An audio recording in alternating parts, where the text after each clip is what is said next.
Hello guys and welcome back. Yes sir, it's a new week. You already know what it is. Let's get to it, man. This should be good content for everybody watching. For those who are returning subscribers, I really appreciate y'all. For those who are new, my name is Faithful. Yes, my real name is Faithful. Yeah, welcome. So all y'all make sure y'all subscribe down below. And also hit that notification bell to make sure it notifies you whenever I upload videos. So with that being said, let me get into what I want to talk about today. So this whole 2019, I flew for free. I did not pay for a single flight. You know, I was getting flued out. You know, shout out to all my sugar mamas out there. I'm just kidding. No. So yes, I flew for free this whole 2019. Now, in this video, I will get into how I was able to fly for free and also the importance of knowing the requirements in order to be able to do things like this. So to give y'all, to start it off, I'll give y'all a little backstory. So for those who don't know, I used to live in Florida and I'm from Texas. So when I moved down to Florida, which was about early 2018, I pretty much paid for flights that whole year. And I was like, man, this is not it. Like, man, there has to be a better way of doing this.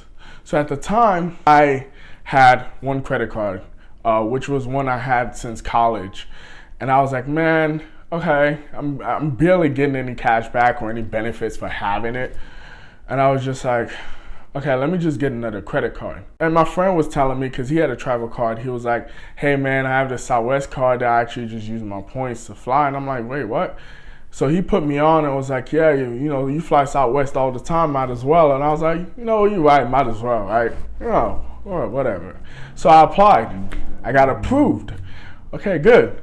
So now I got approved with one of the perks for you applying with Southwest, for example, through Chase is I got 50,000 points, which is equivalent to about 2 round-trip tickets anywhere in the United States. So, and the requirements for you to get that 50,000 points, you have to spend 3,000 or 1,000 within the first 3 months. So, I did that. I got my points. So now comes 2019, right? And I'm like, okay, I have these points. So what I started doing was putting all my expenses on the card so I could just be accumulating points. Every expenses I had that weren't rent, you know, car loan payments, student loan payments and stuff, I put on the card. So I was accumulating points. So time comes around, so one of my friends said, hey, I want to travel to this place, I want to go to this. So these are the list of places I was able to go based off the points that I got off the initial sign-in and also just me using that card every day. So I was able to go to Vegas, didn't pay for the flight. So the only thing you do pay for is taxes and fees, which is fine. I mean, it's only like 11 bucks. So I was able to go to Vegas, DC, I went to Houston twice, I went to San Antonio, all for free. Did not pay for any of those flights. Now, some people know about it, some people don't. But these are some of the perks you could get with credit card if you know how to use them correctly. So I was putting all my expenses on my card, but I was paying that card off every month.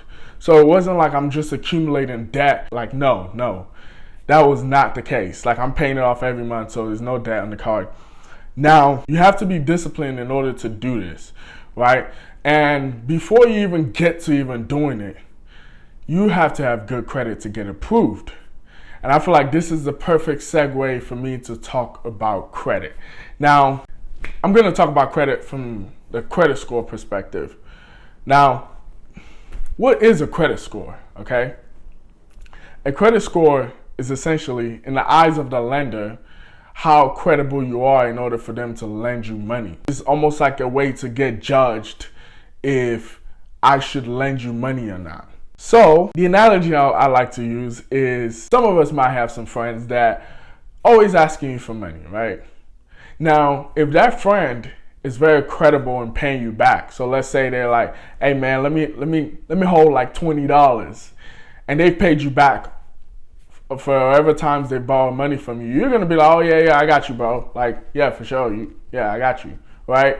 But if let's say someone else that they don't pay you back whenever they borrow money from you. They're like, hey, let me borrow $50, man. You'll be like, no, man, you still owe me from last week. So yeah, essentially that's how it relates in the eyes of a lender also. Now, we have multiple credit scores. There are three big credit bureaus. One is Equifax, one is Experian, and last but not least is TransUnion. Now, those are the three big credit bureaus. Okay, so what most people know is FICO. So first of all, what is FICO? FICO is Fair Isaac Credit Company. FICO is the most popular because of the way it generates your score. So it looks at your the amount of debt you currently have, and it also looks at how you are with those debt you currently have. Now, how is credit broken down? Like, how do they even come up with this number, right? So I was always curious about this, and this is what I had to do in order before I got my card. Right, before I got my card, I had to do this to make sure my credit got right in order for me to get approved for the new card I wanted. The way credit is even broken down is that 35% of your score alone is based off payment history. So what is payment history, right? So what payment history is, the debts that you have or you had, how were you with paying them back, right? So for example, let's say we go back to that friend, right? That friend comes to you, he's like, hey man, can I borrow $200? You're gonna be, and they have a good history of paying you back. They have a good history of paying other people back. They have a good history of paying multiple people that they borrow money from back. You're gonna be like, oh yeah, I got you, man. One of the things not to do here also with this is make sure you don't close out any credit cards. See, I didn't know this because I was about to close out my old card and get this new one and just be like, I'm gonna just use that one. But never close out credit cards because you close out all that history with it. Okay, next, 30% is based off your outstanding debts. So what is outstanding debts? These are things like your student loan, your car payment, your home. How much do you owe on that? Because when you're applying for new debt, essentially, they're looking, can you handle taking on a new debt based off all the other debts that you have? Next is 15% is based off of your history. So your credit history. Pretty much what this means is that 15% of your score is based off how long you've had a card. So sometimes it does take like you having to wait a while for your credit to slowly climb. If you just got a credit card and you opened it and you were paying monthly payments every month and paying it off and everything, you're like, man, my score is not even going up. A lot of it is based off of history also. So on this, there's a hack to this too. So what you could do is, let's say someone has really great credit. So what they do is they can add you as an authorized user of one of their credit cards and you adopt all that history. Okay, so next. 10% is based off of new credit. So essentially, when a new credit is when you go and apply for a debt. So every time you do an application, what happens is they do it's something called hard inquiry, where they pull all your history just to get you approved, just to see if you're approved and what the terms of that loan would be. So a lot of what happens is every time you make that application, they do a hard inquiry, it hits your credit. It takes a ding to your credit score, so it brings it down a little bit. So last but not least is the types of credit you have. So what this means pretty much is do you have installment payments? Can you make installment payments on your debts in different areas? So for example, a car payment, credit card payment, home payment, student loan payments. Like, are you diverse in these areas and consistently making payments on all those debts? So that's that that one is 10%. So that's pretty much it on credit. I wanted to make this as short as possible.